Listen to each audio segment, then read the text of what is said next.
بەناوی خی گەورە میهرەبان لە هەر جگایەکن ڕێز و سڵاو و خۆشەویستیمەتان ئاراستە ببینەرانی بەرنامەی پەیامی تۆ و کەناڵی ئاسمانی پەیام لەگەڵ کامێرەمان یاوکارم محەممەد عومەر پەیامێکی دیکە هەوڵاتیان بۆ ئێوەی ئازیز خۆشەویست دەگوازینەوە بە ئومێدەوەی پەیامی ئەمجارەشمان جێگەی سوود و ڕەزامەندی ئێوەی ئازیز و خۆشەویست بێت بەڕێزانم ڕۆباز لە کۆمەڵی ئیسلامی و هەڵوێستەکانی دەکەین باز لەوە دەکەین کۆمەڵی ئیسلامی لە ماوەی ڕابردوودا تا چەند لەبەرەی گەل بووە تا چەند توانیوێتی ڕازگویانە و بوێرانە و ڕاستی و ڕاشکاوانە پەیامەکانی خەڵکی گەیاندووە تا چەند توانیوێتی بەهۆی گەلەوە تووشی قەیرانی سیاسی و ئابووری بێت بەڕای هاوڵاتیان تا چەند کۆمەڵی ئیسلامی توانیوێتی لە نێو دڵی خەڵکیدا جێگەی خۆی بکاتەوە و خۆی خۆشەویست کات تا چەند کۆمەڵی ئیسلامی توانیوێتی وا لە خەڵک بکات کە خەڵک هۆگری خۆی بکات لەگەڵ هاوڵاتیانە لەسەر کۆمەڵی ئیسلامی و هەڵوێستەکانی ئەم پرسە تاوتوێ دەکەین بینەرمان بن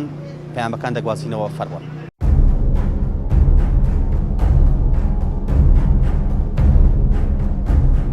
بەڕێزانم ڕۆباز لە کۆمەڵی ئیسلامی و هەڵوێستەکانی دەکەین بشنەوە ناو پەرلەمانی کوردستان بە یەکدەنگی بە یەکڕێزی بشنەوە عێراق ئەم مەسەلەی کوردە چارەسەر بکەن لەناو خەڵکایە دەستیان خۆش بێ بەڕاستی پیشانی دەستخۆشی مووقیفی هەبووە مەسلحەتی میلەتی ویسوە هەموو یەکو یەکوایە هەمووی بەقە یەک تاوانبارە باشی تیای نابینم بڵێ چییە ئەگەر هیوادارم نەشی بڕی هەڵوێستی کۆمەڵی ئیسلامی هەڵوێستێکی یان ڕەوانە بووە یەکەم گەندەڵ نین یەکەم لا دیوار و بندیواریان نییە پارەی ئەم میلەتان با دەرنەبردووە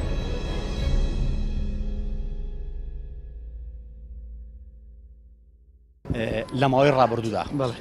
کۆمەڵی ئیسلامی بەلاتەوە چۆن بووە تا چەند پێدوا بووە لەبەرەی گەل بووە کۆمەڵی ئیسلامی وڵایی خۆ حیزبەکان بەعام لەوانەیە ئێستا نیسبەتە و ڕەنگی کۆمپانیان گرتوێ بەڵام چەند حیزبێکەیە وەکو کۆمەڵی ئیسلامی و بەعزێکی تریان تا حەدێ باشتر بوون نە لە تیجارەت لە دەسەڵات نە لە نەوت فرۆشتن بەشداریان نەبووە بە حکمیەوە لەوانەیە خۆشەویستتر من ناو خەڵکە توانیوێتی کۆمەڵی ئیسلامی لە ناو دڵی خەڵکات جێگەی خۆی بکاتەوە بە هەڵوێستەکانی لە ناو دڵی خەڵکە نازانم زۆر هینی کەم بەڵام وەکو خۆم شخصی خۆم ئەوەی ڕوو لە دین بێ و ئەوەی تەنانەت بەرنامەکەی ئیسلامی بێ لەوانم پێ باشترە کۆمەڵی ئیسلامی پێ دوایە لەبەری گەل بووە بەڵێ بەتەوان چۆن لەبەری گەل نەبووە ئەندا پەرلەمانی هەیە دیفاعی کردووە لە مافیە و خەڵکە بەڵام لەوانەیە زۆر دەسەڵاتی نەبوو بێ زۆر جوان لێ نەگرت بێ بەڵام بەپێی حەجمی خۆی خزمەتی کردووە خۆی خزمەتی کردووە بەو دەنگدەری کە دەنگی پیاوە بەو میلەتەی کە لەسەر دەستی ئەو چۆتە پەرلەمان لەسەر دەنگی ئەو چۆتە بۆ بەندا پەرلەمان وڵی هەڵوێستیان باش بەعام باش پێ دوایە لەبەری گەل بووە وڵی ئەزانی چۆنە ینی بەڕاستی بڵێم لەبەرەی گەل بووە باش بوو هەڵوێستەکان بەڵام لە مستەوای خەڵکان نەبووە بەعام بەڵام باشیش بووە یعنی سیرەکەی هەنی هەڵوێستیان جوان بووە لەگەڵ گەلا بوون بەڵام یعنی هەنێ نەرمیشیان بووان نواندووە لە هەنێ حاڵەتە لە ماوەی ڕابردوودا تا چەند لە کۆمەڵی ئیسلامی لە هەڵوێستەکانی ڕازی توانیوێتی لەبەرەی گەل بێت بە بڕای جەنابێت وڵی متابعی کەناڵەکەتان ناکەم نازان ماگەم لێ نییە لایانی سیاسی لایانی سیاسیش هەموو یەکو یەکوایە هەمووی بەقە یەک تاوانبارە باشی تیای نابینم بڵێ چییە ئەگەر هیوادارم نەشی بڕی وەڵا بە تاشیر کۆمەڵی ئیسلامی هەڵوێستی جوانی هەبووە بەرامبەر کە حکومەتێک لە بینی خۆیانە تەشکیلایەتێ دروست بکەن ئەو خۆی بۆ خۆی شتێکی هەبووە وەکو نەوعێتی باشی هەڵوێستی هەبووە بەڵام هەڵوێستەکانیشی ئەوەش هەیە ئەبوایە وەکو مەسلەی دەنگانێک ئەو هەڵوێستێکی جدی هەبوو ئاگە بیزانێ بۆ مەسلەی بەڵێ نابایە دەنگەوە بەڵێ باە وەکو کۆمەڵی ئیسلامی کە سەرۆکەکان ئەڵێ دەنگەین نەوە ئەوان کردە بە هەموو هەڵوێستەکانی خراپ نین کۆمەڵی ئیسلامی وەڵاهی نازانم لەبەرەی گەل بۆ لەبەرەی گەلنەوەمە هیچ ئیسفادەیەکمان لەم حیزبان و لەم حکومەتە نەبینیوە بەڵام بەپێ ئەو حەجمێکەوە هەی بووە بەپێ ئەو دەسەڵاتی کە ئەو هەی بووە توانیوێتی لە دڵی خەڵکات جێ خۆی کاتەوە نە بەخوا نەیکردس کارچی بووە وەڵی ئیتر هۆکارەکەی سیاسیە هەرچیە نەیکردس تۆ دەڵێیت من بە هەماشەوە ئیشێکیان نەکردەوە کە میلەت لێ ڕازی بێت هیچ لایەنێکیان نەکردتەنە کۆمەڵی ئیسلامی کۆمەڵی ئیسلامی خۆ دەزانین سوڵتەی لە دەستانیە بودجە لە بەدەستانیە بەپێی ئەوەی کە هەیەی بەپێی ئەو حەجمە بچووکەی کە هەیەی لەناو حکومەتە توانیوێتی لەناو دڵی خەڵکات جێ خۆی کاتەوە لەناو دڵی خەڵکا خۆی بچەسپێنێ بەڵام هەڵوێستەکانی چۆن هەڵوێستیم بەدڵە لەگەڵ گۆران هەڵوێستی هەردوو لایەنم بەدڵە بەری گەل بووە لەبەرەی گەل بووە گەلیان لەگەڵا بووە بەڵام شتێکی وایان نەکردەوەکەوە هیچ لایەنێکیان کە میلەت لیان ڕاستی بێت وڵی من پێم وایە ئینشەڵا هەم کۆمەڵی ئیسلامی و هەموو لایەنەکان پشتیوانی بن و ڕیز بن بەرامبەر بۆ ئەگەر و ناخۆشیانێکەوەیەتە ڕووی هەرێمی کوردستانەوە چونکە بەڕاستی پەردەوازەی دادی خودنا من هیوادارم هەم کۆمەڵی ئیسلامی هەموو لایەنەکان پشتگیری لە حکوومەتی هەرێمی کوردستان بکەن و بە تایبەتی لە دانوستانەکان لەگە حکوومەتی عێراق یەک هەڵوێست و هاوڕابن ئەگەر کۆمەڵی ئیسلامی بە تەنها وەربگرین تا چەند پێ دووە لەسەر نەعەدالەتەکان قسەی هەبووە لەسەر گەندەڵی قسەی هەبووە خەمی خەڵکی گەیاندووە بەڵێ من سپاسی هەر کەسەکەم کەوا نەعەدالەتەکان بخاتە ڕوو بەڵام هیوادارم هیچ لایەنێک بەتەنیا خۆی پەراوێز نەخات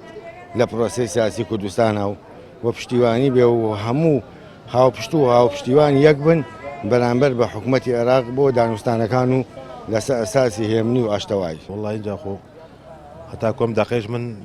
شتەکانی بە نەرەنی ئەزانم بە ئەرێنی ئەزانم بەڕاستی ئیشی باشیان کردووە و ئاگایان لە وڵات بووە ئاگایان لە شار بووە کە شتێکی خراپ لیان نەبینەوە بەڕاستی بەڵات شتی خراپ نەبینەوە لەیان بە هەر حاڵ خۆ حیزبەکان ترش ئیشیان کردووە بەڵام کۆمەڵ هەتا ئێستاکە من شتێکی خراپ لیان نەبینیوە دوای لەبەری گەل بووە بە تاکید خەمی خەڵکی گەیان و لەسەر نەعەدالەتەکان قسەی کردووە تاکید قسەی کردووە و ئەوەی کە خراپ بووە لە ئێنا وتوێتی قسەی کردووە سیاسەتی کۆمەڵی ئیسلامی بەلاوە چۆنی هەڵە سەنگێن بە خراپی نازانم شتێکی کەسی کەسایەتی باشی تایە و ئەوەی کە من سەرکردەکانی کە بیان بینم شتی خراپ نین بەڕاست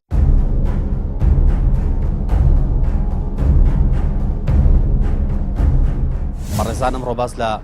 کۆمەڵی ئیسلامی و هەڵوێستەکانی دەکەین بچنەوە ناو پەرلەمانی کوردستان بە یەکدەنگی بە یەک ڕێزی بچنەوە عێراق ئەم مەسەلەی کوردە چارەسەر بکەن لەناو خەڵکایە دەستیان خۆش بێ بەڕاستی پیشانی دەستخۆشی مووقیفی هەبووە مەسلحەتی ملەتی ویسوە هەموو یەکو یەگوای هەمووی بەقە یەک تاوانبارە باشی تای نابینم بڵێ چیە ئەگەر هیوادارم نەشی بڕی هەڵوێستی کۆمەڵی ئیسلامی هەڵوێستێکی یان ڕەوانە بووە یەکەم گەندەڵ نین یەکەم لا دیوار و بندیواریان نییە پارەی ئەم میلەتان با دەرنەبردووە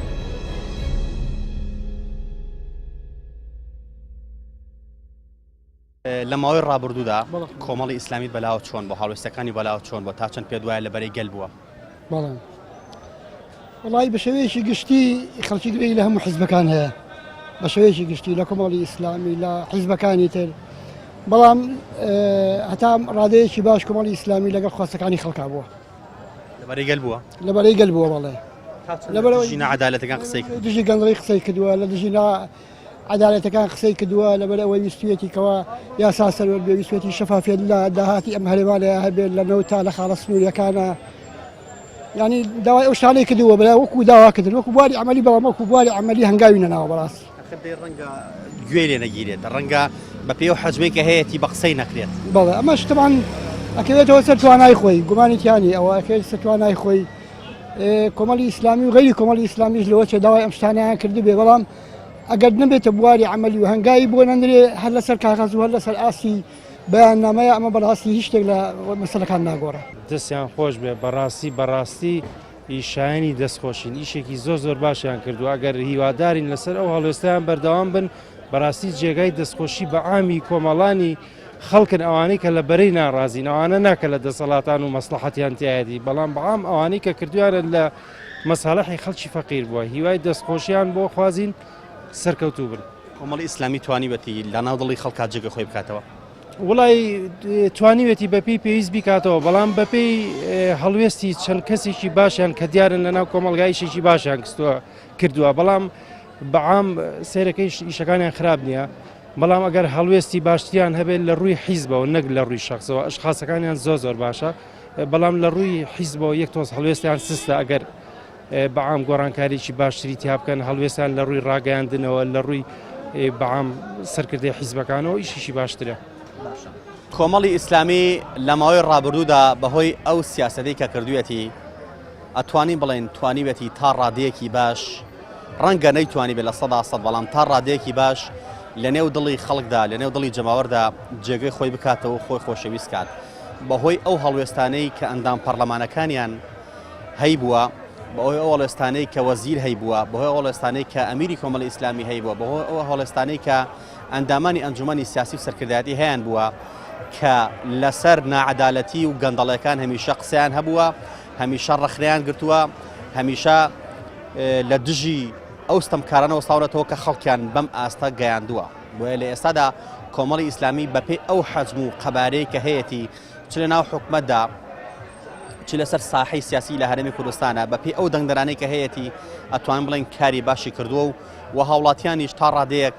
هەرچەنە هەندێک کەس هیچ حیزبێکی بەلاوە باش نە لە ئێستادا لە هەرێمی کوردستانەوە پەیوانی خزمەتی بێت بەڵام بە کۆی گشتی ئەوەندەی تا ئێستا قسەیان بۆ بەرنامەکە کردبێت خەڵکی هەڵوێستەکانی کۆمەڵیان بەلاوە باشە و پێشنیازی ئەوەش دەکەن کە هەڵوێستی جدیدریان هەبێت هەڵوێستی عملی زیاتریان هەبێ بۆی کە بتوانن زیاتر لە نێو دڵی خەڵکیدا خوان خۆشەویستکەن بەڕاستی بێویژدانی ئەگە بڵین کۆمەڵی ئیسلامی هیچی نەکردووە چۆن کۆمەڵی ئیسلامی ئەگەر بە بەیاننامەیەکیش بێت ئەگەر لەسەر شاشەی تەلەڤیزیۆنیش بێت توانیوێتی لەو ناعەدالەتی و گەندەڵانەدا بەشدار نەبێت کە بەرۆکی هەرێمی کوردستانی گرتووە هەر بەهۆی هەڵوێستەکانی کۆمەڵی ئیسلامی و زۆر جار سزا درراوە کۆمەڵی ئیسلامی زۆر جار بەهۆیەوە کە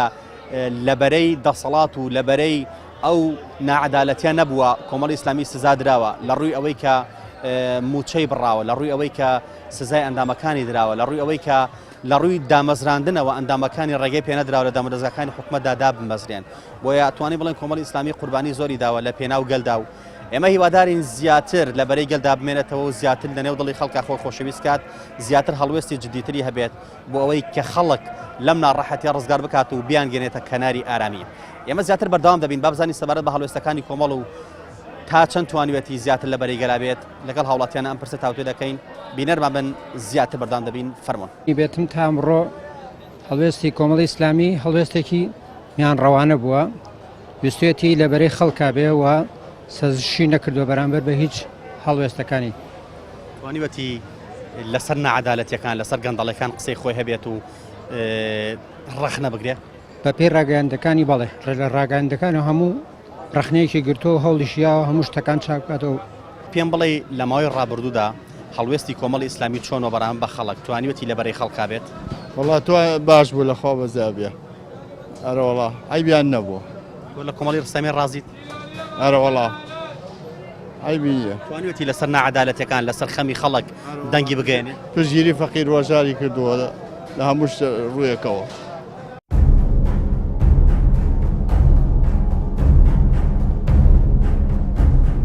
بەڕێزانم ڕۆباز لە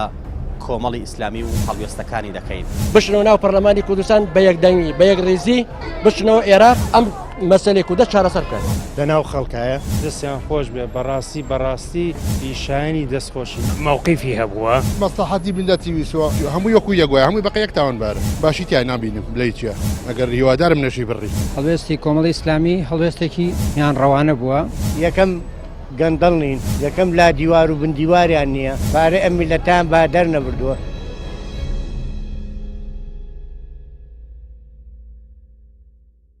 لە ماوەی ڕابردوودا هەڵوێستی کۆمەڵی ئیسلامیت بەلاوە چۆن بووە تا چەند پێ دوایە لەبەرەی خەڵکا بووە تا چەند پێ دوایە خەمی خەڵکی خواردووە وڵی پێم باش بووە هەڵوێستی کۆمەڵی ئیسلامی لەبارەی کێشەکانی کوردستانەوە هەندێ جار هەڵوێستی باش بووە لە بەرامبەرەوەی کە مووقیفی هەبووە و داوای ئەوەی کردووە کە هەموو لایەک بگرێ بە یەکگرتووی ئیش و کارەکانیان بکەن توانیوەتی خەمی خەڵە بگەێنە لەسەر نەعەدالەتیەکان ڕەخنە بگرێت لە ناو دڵی خەڵکات جێگەی خۆی کاتەوە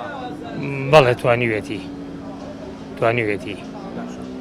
وەڵایی عیبیانە چاکن و ئەوە نەسەر ئەخبار شاغە من وەڵایی بەپێی ئەوەی کە لە ساحەی سیاسیە ئاگادار بێت هەڵوێستەکانی چۆن وە بەلات وەڵایی چاک عیبیانە دەستیان هیوادارم سەرکەوتوو بن لیان ڕازی ئەرە وەڵا لەبەرەی خەڵک بوون ئەرە وەڵا بەش بە حاڵی خۆم لیان ڕازیم وڵای تا بڵێ باشە دل لەگەڵ فەقیر و هینەکانایە لە ئاسی فەقیرەکان قساکەن هەر چۆنە بێت لەمانە باشترن تۆ بەلاتۆ باشە کۆمەڵی ئیسلامی سیاسەتی بەلاوە باشە باشە عیبی نییە هەر چۆنە بێت لەمانە باشترن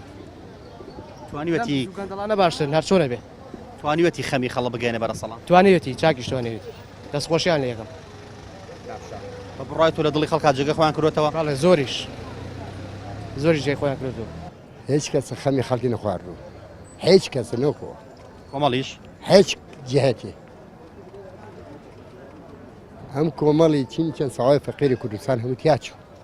هەمووی فرۆشە هەموو لە ناودرا باش کۆمەڵی ئیسلامی بەشداری گەندەڵەکانی نەکردووە هەمیشە لە ئاستی نەعەدالەتەکان قسەی خۆی هەبووە وەڵای قسەیەکەم هەر دەمە خۆکردنەوە نییە کردەوە ئەساس من چی لە دەمکەم بەگوێی ناکەن چی بکەیان کاس بەگوێ کەس ناکە معنای وایە هەرکێ بە خۆیەتی وڵی کۆمەڵی ئیسلامی باشە هەڵوێستی خراپ نییە بە زەمانەوێ زیاتر بچە ناو حکوومەتەوانە ئەو هەڵەیان هەیە بەڕاستیەکەی کە ناچن ناو پەرلەمانی کوردستانەوانێ پەرلەمان ئەمڕۆ پێویستی ئەمڕۆ کورد پێویستی بە یەکگرتنەوە هەیە ئەوەی کە تەماشای تەلەڤیزیۆنەکان ئەەکەین ڕاگەندەکانەکەین مامۆستاژیان کۆمەڵ و گۆڕان ناچن ئەو پەرلەمانی کوردستانوانێ ئەمڕۆ کورد پێویستی بە یەکریزیەکە داواش لە کۆمەڵی ئیسلامیەکەین وەکو مەدەنیەک من داوای لەکەم بچێتە ناو پەرلەمانوانێ و پەرلەمانی کوردستان ببێژێنەوانێ بە لە هیچ بەردەوام بن لەگەڵ حکوومەتی عێراقیە ئەو حکوومەتە فاشلی کە ئەستێ هەیە ئەوێ بەڕاستیەکەی خۆی بچەست بێنە بەسەر میلەتی کووردا یعنی ئۆتا ئەو هەموو ماڵە ئاوارەیە گڕیتە بەربوو لە دووس قورمات و مامۆستا ئەوەی کە ئەمڕۆ زەمیر و وجدانی هەبێت ئەبێ بەڕاستیەکەی ئەگەی لەو شتانە بێجا داوا لە کۆمەڵ ئەەکەم لە بەڕێز مامۆستا عەلی باپیر کە برایەکی بەڕێز و احترامە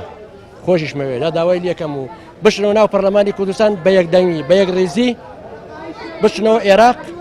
ئەم مەسەلەی کوردە چارەسەر بکەن تا چەند پێ دوایە لەسەر نەعەدالەتیەکان لەسەر گەندەڵەکان کۆمەڵی ئیسلامی قسەی هەبووە مامۆستا لەسەر گەندەڵی و ناحەقی ئەمڕۆ ئەگەر هەچێ بوو بێ بووە بەس ئەبێ ئەمڕۆ یەکڕێزی کورد بپارێزێن یەکڕێزی لە گەندەڵی لە هەموو شتێک گەورەترە لە ڕێزی کورد کۆمەڵی ئیسلامی بە بڕای تۆ تا چەند لەبەرەی گەلا بووە تا چەند هەڵوێستەکانی بەلاو باش بووە وڵی من تەداخۆلیشی سیاست ناکەم وڵایەتر حەزم پێ نییە لەبەرەی بڕوان بە سیاست نەماوە هیچ تۆ دەڵێشی تا ڕادەیەک لەبەری گەلا بوو توانیوەتی لە ناو دڵی خەڵکا جێ خۆی کاتەوە بە هەڵوێستەکانی ئەویش تا ڕادەیەک ئەوە نەبێ بڵێ لە سەداسەد بەپێی ئەو حەجمێکەوە هەی بووە بەپێی ئەو خەبارێکەوە هەیەی توانیوەتی خزمەتی خەڵکە خۆی تاوەکو شتێکت بەدەست نەبێ ناتوانین خزمەتکەی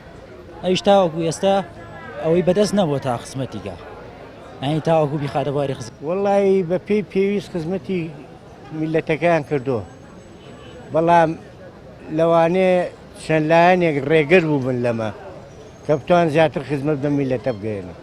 توانێتی لەبەرەی گەلا بێ بەڵێ لەبەرەی گەلە و زۆر کەسی سەڵوێستی هەیە بەرامبەران بەڵام چەند حیزبێکی دەسەڵاتدار لەوانەیە ڕێگر و بێ لە هەڵوێستەکانیانە ڕێگان لێژیرا بێ ناتوانن بە پێویست یارمەتێ میلەتە بن کەواتە بەپێی ئەو هەڵوێستانەی کە هەیەیان بووە توانیوان لە دڵی خەڵکات جێگە خۆیان کەنەوە بەڵێ بتاکیید جێی خۆیان کردوتەوە چونکە بۆ یەکەم گەندەڵ نین یەکەم لا دیوار و بندیواریان نییە پارە ئەم میلەتان با دەرنەبردووە چکە پارە لای ئەوان نییە لە ماوەی ڕابردوودا هەڵوێستەکانی کۆمەڵی ئیسلامیت بەلاوە چۆر بۆ تاتە توانیوەتی لەبەرەی خەڵک بێت تاتە توانیوەتی لە ناو دڵی خەڵکات جێگەی خۆی بکاتەوە بەڵێ وڵا کۆمەڵی ئیسلامی لە ڕاستیە موقفێکی باشیە بوو یعنی لە چاو حیزبەکانی کە لە بەرژەوەندی منە هاتوۆتە پاڵ میدەت من بەڕێی من ئەڵێم موقفێکی زۆر باشی هەبوو یعنی جێگەی دەستخۆشیە لەبەرەی گەل بووە لەبەرەی گەل بووە چونکە مەسلحەتی میلەتی ویسوە نەچۆتە پاڵ بازێ حیزبێکە مەسەلەن ئاوا کە بەرژەوەندی میلەتی نەویست بێ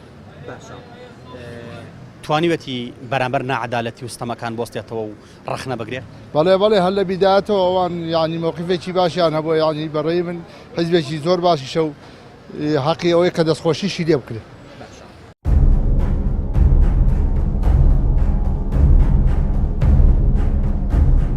بەڕێزانم ڕۆباز لە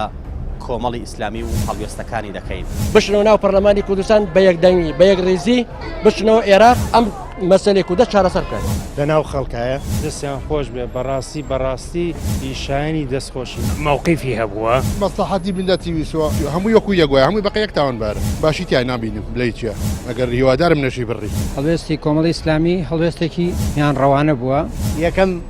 گەندەڵ نین یەکەم لا دیوار و بندیواریان نییە پارە ئەم میلەتان با دەرنەبردووە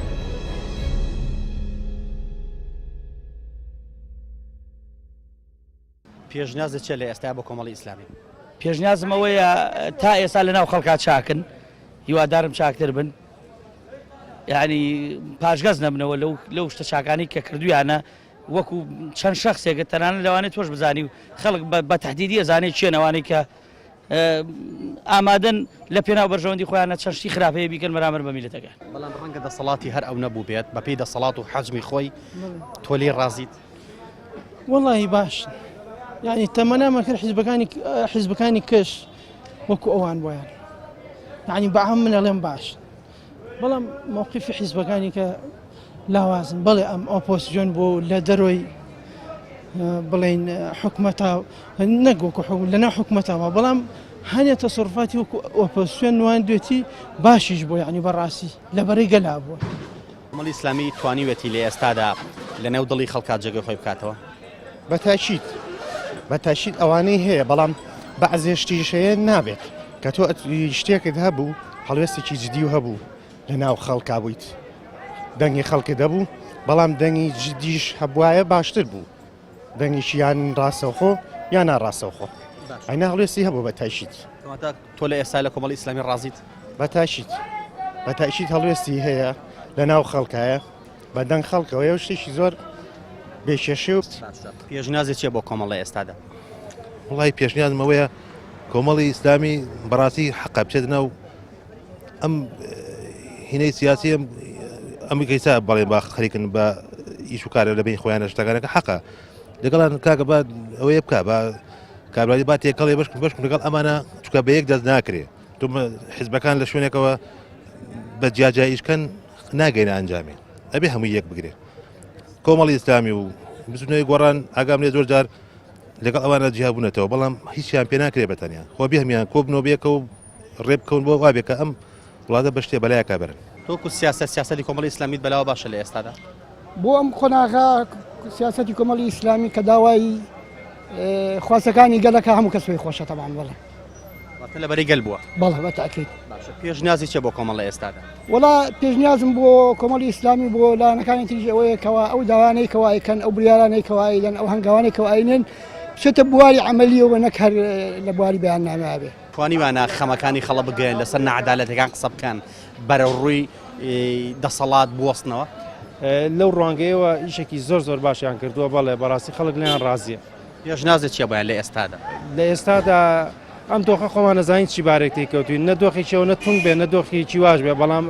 لەم کاتەدا هەڵوێستی کوێوانەوێت کە پشت نەکەنە خەڵکی فەقیر وەزع و گوزەرانی خەڵک خۆمان باش دەزانین هەر چۆنێ بێت لە بەرەی خەڵکا بن دیفاع لە خەڵکن بۆ زروفی ئەمڕۆ. تۆ ئێستا لێ ڕازیت؟ تا ئێستا لێ ڕازی. پێشنیازی چێ بۆ کۆمەڵی ئیسلامی لە ئێستادا؟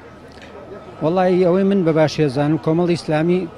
هەوڵ بدات لەسەر و هەڵوێستانی ئێستای بەردەوام بێت و نەچێتە ڕیز هیچ لایەکەوت. چاوەک دەست خۆش بێخوا حەزەتمانە. پێشنیازی چییە بۆ کۆمەڵ تۆ؟ وڵا لەخوا بەزیاوێ باشن لێ ڕازیم هەروەڵا. پێشنیازی چییە کە ئەتوێت چی بکەن لەمە دووە؟ وڵی تر وڵی بڵێم چی ئەوەیان نازام خۆیان نەزانم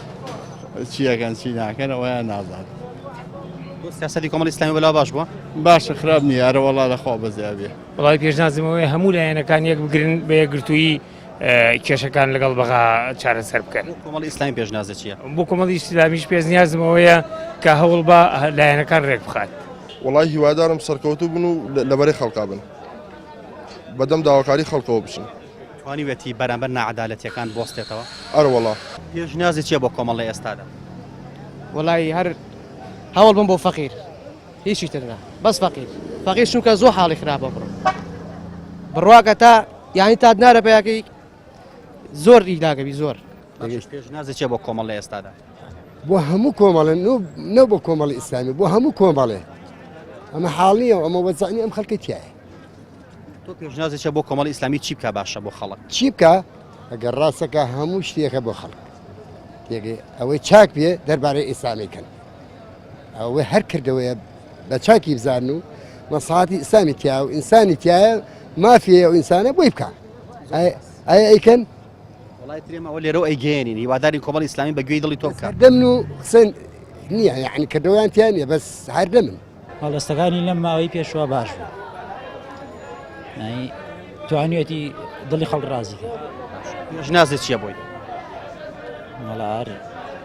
بەردەوام بێ ئەم شێوازەی کە هاتووە بەردەوام بێ. کاتم سیاسەتە بەدڵە تۆ؟ باشە تا ڕادێ باشە لە 100%. وڵی پێشنیازم زیاتر دەست بەکار بن زیاتر لەگەڵم حیزبانەیە یەکگرتوو بن یەکگرن نەک کۆبوونەوە لەسەر کۆبوونەوە گرێژی نەتیجەیەکی نەبێ ومێدەوارم هەموو حیزبەکان یەکگرن حکوومەتێکی کاتی پێک بێنن بۆی لەم شکستە خواردووی کە بەسەرمان هاتووە نەجاتمان بێ بەڵام باوەڕ ناکەم لە 3500 مەتر ئەرزەمان لە کوردستانە لە دەستدا. باشە کۆمەڵی ئیسلامی بەهۆی ئەو هەڵوێستانی کە نواندوێتی توانیوێتی لە بەرامبەر نەعەدالەت لە بەران گەندەڵی لە بەرامبەر ئەو هەموو زوڵمەی کە دەکرێت بۆ وەستێتەوە قسەی هەبێ وەستاوە قسەشی کردووە بەڵام کەس گوێ لە قسەکانیان ناگرێت. لە ئێستا پێشنیازت چییە بۆ کۆمەڵی ئیسلامی؟ وەڵایی لەو بڕامەگەر هەڵبژاردن بێ ئەمجا کۆمەڵی ئیسلامی یعنی نفوسێکی باشی هەبێ ئەوەشی کە مەسەلەن لەوە پێشلی تەچی بێتەوە لە ماوەیە کە ئەو مووقیفە باشەیە بۆ جەماوەرێکی باشی هەبێ و ئینتاجێکی باشی هەبێ. من کۆمەڵی ئیسلامیم ئامانجم ڕوون و پاکە هەردەم لەبەرەی گەلم دینەکەم وای پێچاکە گوێنادەم بە نان بڕین یان بە ئازار ئەشکەنجە خزمەتم بۆ هەمووانە بۆ پیا و بۆ ژن بۆ گەنجە تا ئەو کاتێ عەدالەت ئەبێتە بەرنامەی ژین کۆڵنادەم تێدەکۆشم وەکو واجبێکی دین من کۆمەڵی ئیسلامیم ڕازگۆم لەگەڵ خوا و خەڵکم مەردایەتی پیشەمە ئاوە باش و بەکەڵکم خواتان لەگەڵ.